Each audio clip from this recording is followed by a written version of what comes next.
For more than 60 years, Carol Burnett felt like family to millions of Americans.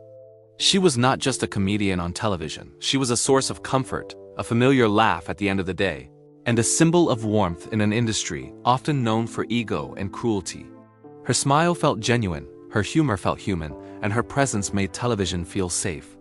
What most people never saw was the quiet strength it took to carry that kindness while enduring deep personal wounds behind the scenes.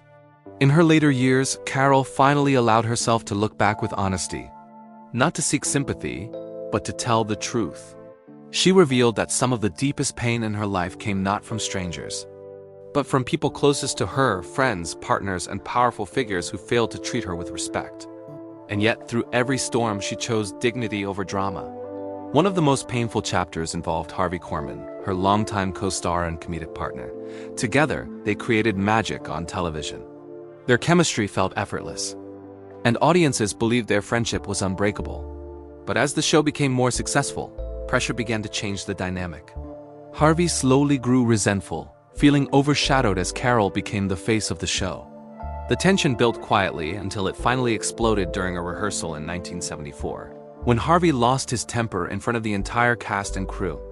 That day, Carol did something few expected. She did not shout or embarrass him.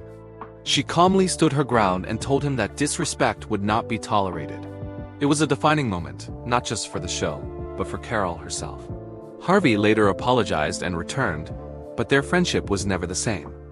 From that experience, Carol learned that kindness does not mean weakness, and boundaries matter, even with people you love. Her greatest heartbreak, however, came from her marriage to Joe Hamilton. He was not only her husband but also her producer and creative partner. For years, they were seen as a perfect Hollywood couple.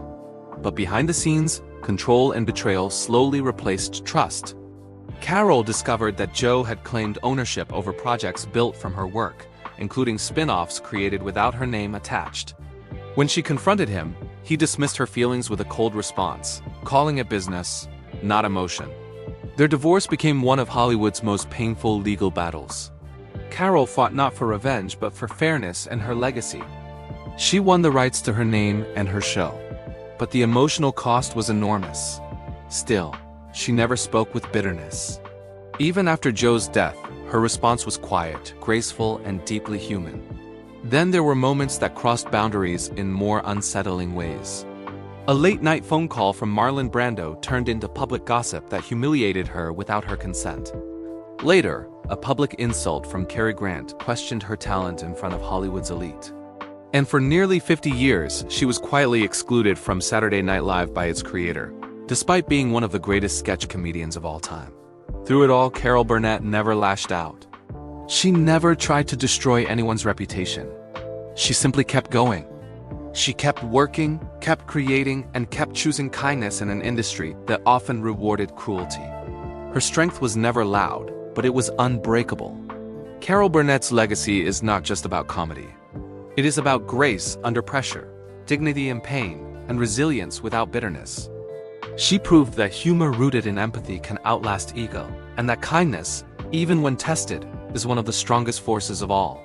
If you value stories like this and want to explore the real lives behind Hollywood legends, subscribe to Hollywood Bulletin, like this video, and press the bell icon so you never miss what comes next.